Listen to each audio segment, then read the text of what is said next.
Em noites como essa, quando a chuva cai pesada e o vento assobia pelas frestas da janela, muitos dizem que é apenas o clima. Mas e se eu te dissesse que há quem nunca mais foi o mesmo depois de uma noite como essa? Hoje você vai ouvir 3 histórias reais de pessoas comuns como eu e você que enfrentaram o inexplicável. E tudo começou com uma tempestade. Prepare-se para viver o suspense como se estivesse lá. Se você gosta de histórias reais, cheias de mistério, tensão e aquele frio na espinha, esse vídeo foi feito para você.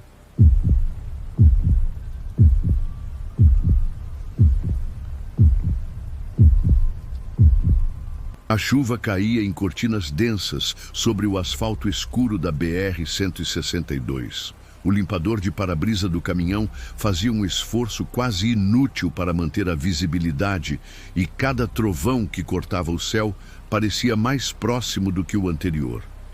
Era quase meia-noite quando Roberto, um caminhoneiro experiente, reduziu a velocidade ao ver a silhueta de uma mulher parada à beira da estrada. Ela estava completamente encharcada, com um vestido branco colado ao corpo e os cabelos escuros grudados no rosto. Mesmo à distância, seus olhos pareciam fixos no caminhão.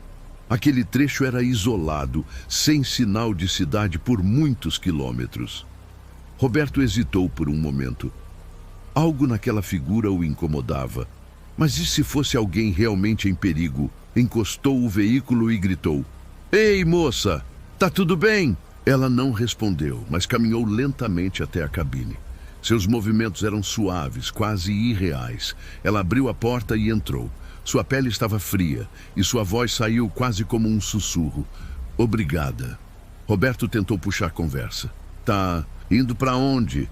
"Pro vilarejo, o mais próximo daqui." Ele assentiu e engatou a marcha.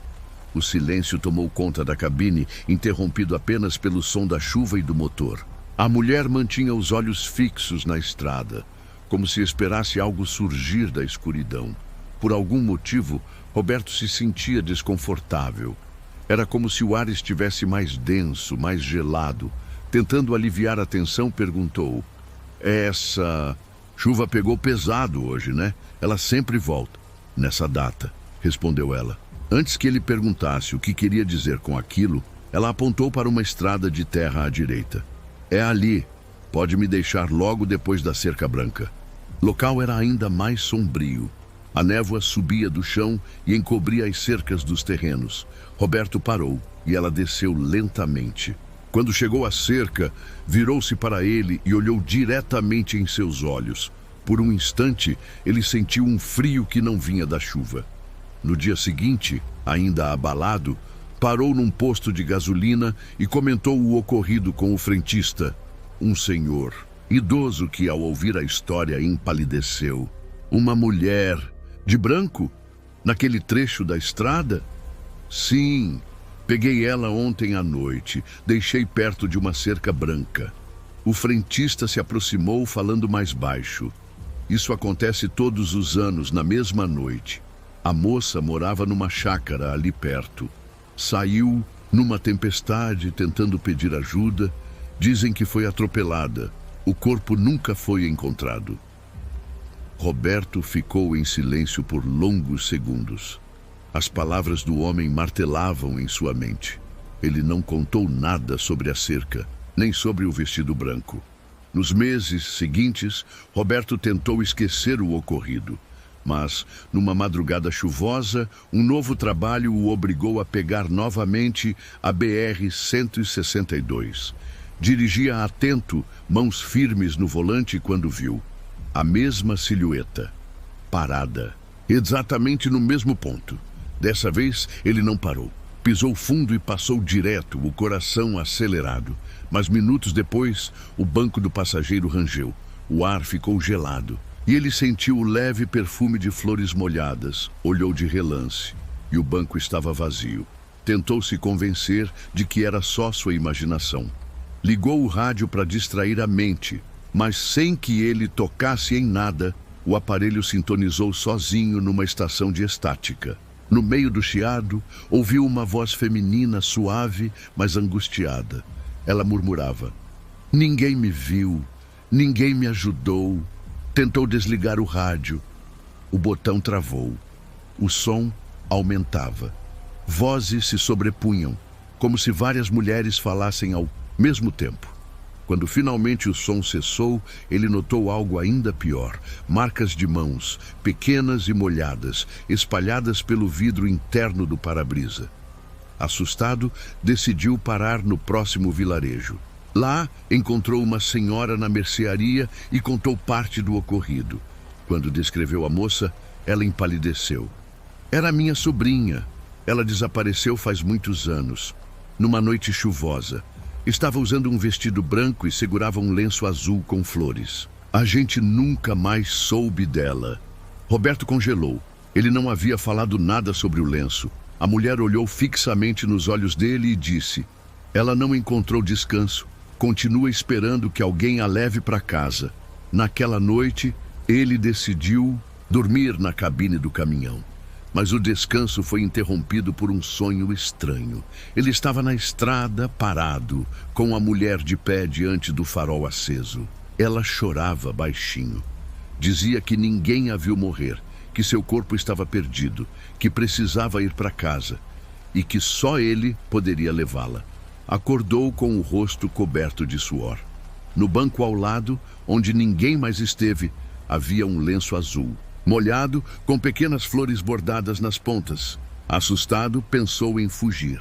Mas algo dentro dele dizia que precisava terminar aquilo. Precisava ajudar. Voltou à estrada. Dirigiu até a entrada de terra, onde a deixara pela primeira vez. Parou o caminhão diante da cerca branca. O silêncio era total. A chuva havia cessado. Então, ela apareceu. Saiu da neblina, caminhando em direção à cabine. Roberto não hesitou. Abriu a porta. Ela subiu sem dizer nada. Apenas olhou para ele. Pela primeira vez, sem dor nos olhos. Apenas paz. Vamos encontrar o caminho juntos, disse ele. Na manhã seguinte, Roberto foi encontrado por outro caminhoneiro dormindo no banco com a porta aberta. Estava ileso, mas o lenço havia desaparecido. E desde então, nunca mais houve relatos de uma mulher na estrada. Alguns encontros são inexplicáveis. Outros carregam um propósito que não entendemos na hora. Mas se tem algo que essa história ensinou a Roberto, é que o medo nem sempre deve nos afastar. Às vezes, ele é o caminho que nos leva a fazer o que é certo. E enquanto muitos evitam as tempestades, existem aqueles que, mesmo sem querer, se tornam abrigo para almas perdidas. Mas nem sempre o terror vem de fora. Às vezes, ele está dentro da nossa própria casa, esperando o momento certo para se revelar. E é exatamente isso que você vai ver agora.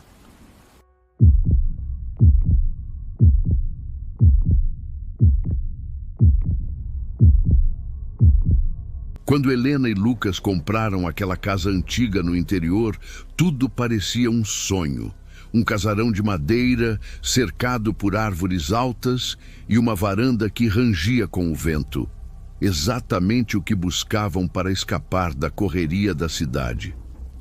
A primeira noite chegou com uma tempestade violenta.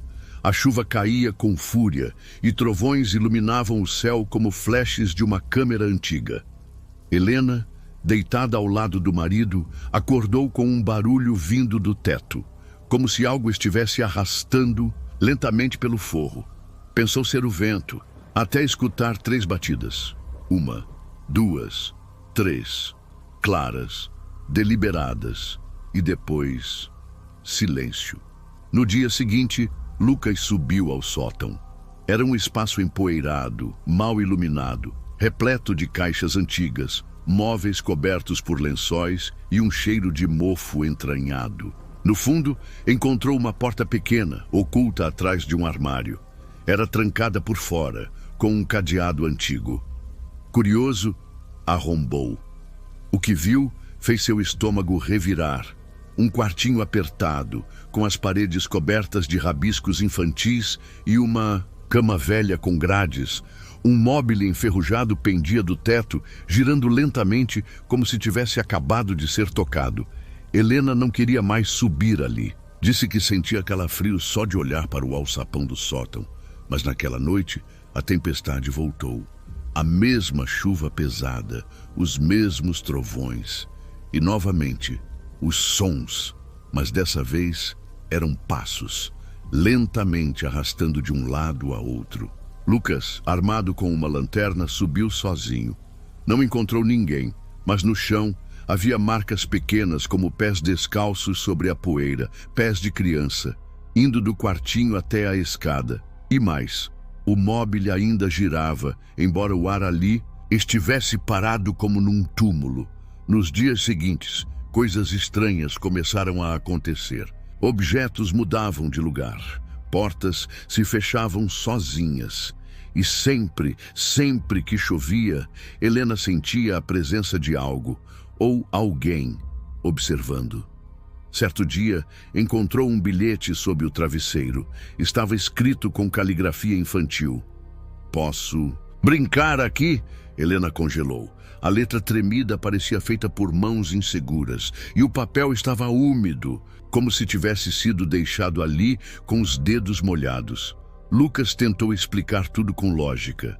Disse que era a tensão, o medo do novo, ou mesmo a umidade causando alucinações. Mas à noite, ele mesmo acordou com o som de risadas, baixinhas, vindas do sótão.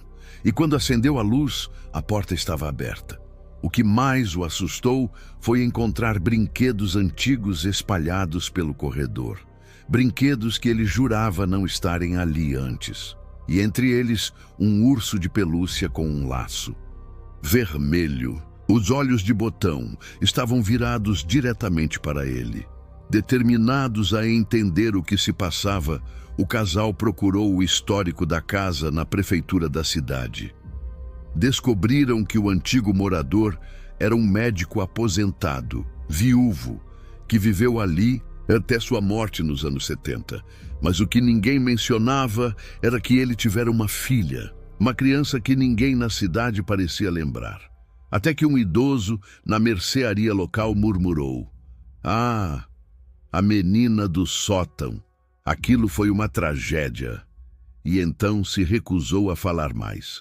De volta à casa, Helena ficou obcecada com o quarto, escondido. Em uma das paredes, sob uma camada de tinta descascando, encontrou inscrições quase apagadas. Pareciam marcas de contagem, riscos alinhados, como se alguém estivesse contando os dias. Havia dezenas deles. E ao lado, rabiscos de flores, bonecas e chaves. Pequenas chaves desenhadas repetidamente, como se a criança desejasse escapar. Sentada no chão, Helena sentiu uma brisa gélida passar por sua nuca. E a voz, uma voz suave, quase um sussurro: "Você me encontrou." Naquela noite, a casa tremeu com a tempestade mais forte até então. Relâmpagos cortavam o céu como lâminas. Helena e Lucas acordaram com um grito vindo do andar de cima. Um grito infantil. Era real. Correndo até o sótão, encontraram a porta trancada sozinha. E dentro, luz. Uma luz fraca, amarelada, como de um abajur antigo. Quando conseguiram arrombar a porta, viram apenas a cama. Mas sobre ela estava o bilhete. O mesmo. "Posso brincar aqui?" Mas agora havia outra frase. Embaixo: "Você me ouviu."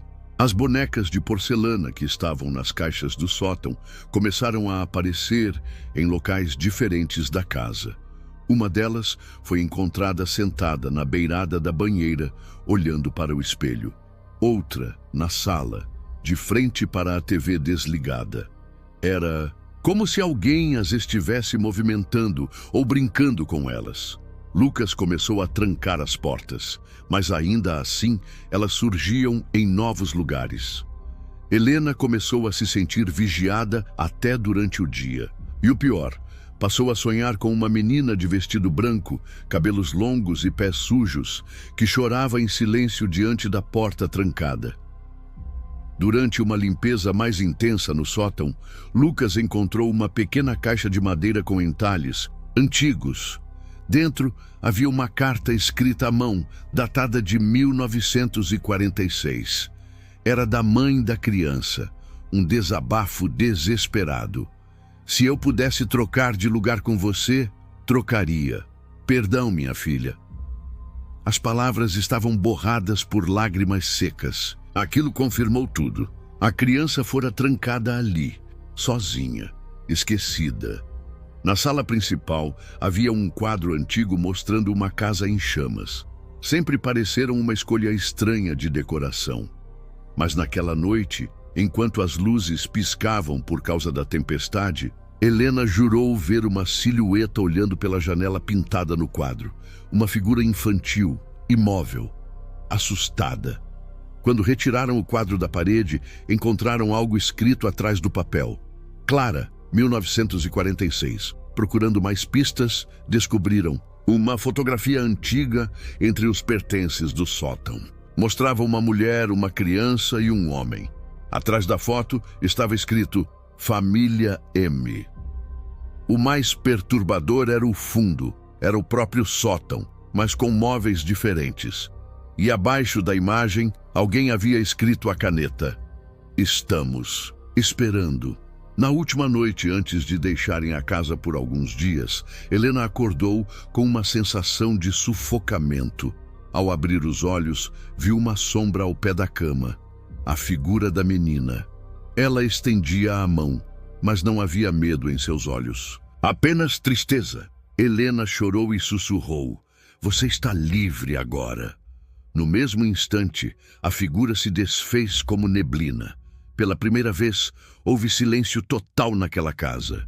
E quando a chuva parou, a casa nunca mais pareceu assombrada. Mas o quadro da casa em chamas, nunca mais foi encontrado.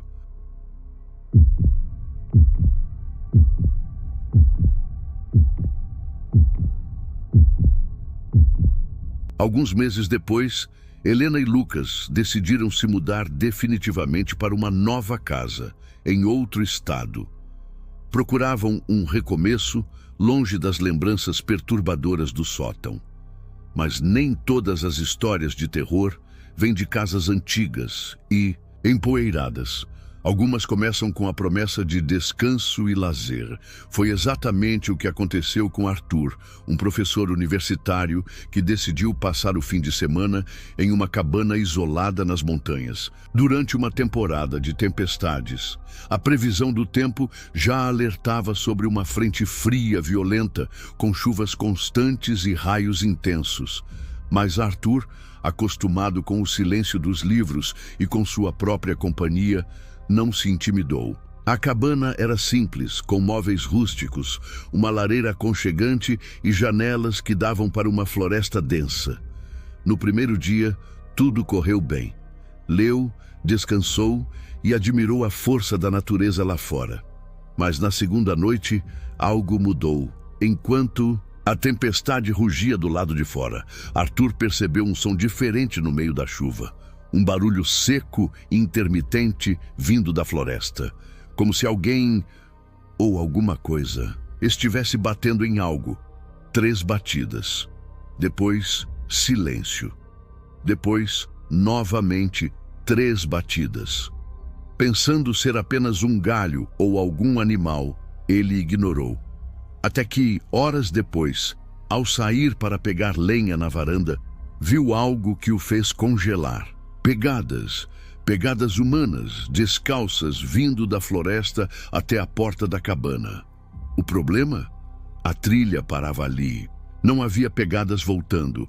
Arthur trancou a porta, acendeu todas as luzes e tentou racionalizar. Talvez fosse um trilheiro perdido, talvez um caçador. Mas no fundo sentia que não era isso. Na madrugada, acordou com um som metálico. A maçaneta da porta girando lentamente. Quando olhou pela janelinha, não viu ninguém. Apenas a escuridão e a chuva cortando o mundo lá fora. Na manhã seguinte, encontrou mais pegadas, agora contornando a casa inteira. E na janela da cozinha, uma palavra escrita com o dedo no vidro embaçado. Abra! Assustado, Arthur procurou sinal de celular, mas não havia cobertura. Resolveu então fazer uma trilha até o vilarejo mais próximo. Foram horas caminhando sob garoa até encontrar uma senhora que morava na borda da estrada. Contou o que viu, esperando ouvir alguma explicação. Mas a mulher apenas respondeu: "Você foi para a cabana da Curva Sul, não foi?" Arthur confirmou. Ela fez o sinal da cruz e disse: "Aquilo nunca devia ter sido construído ali.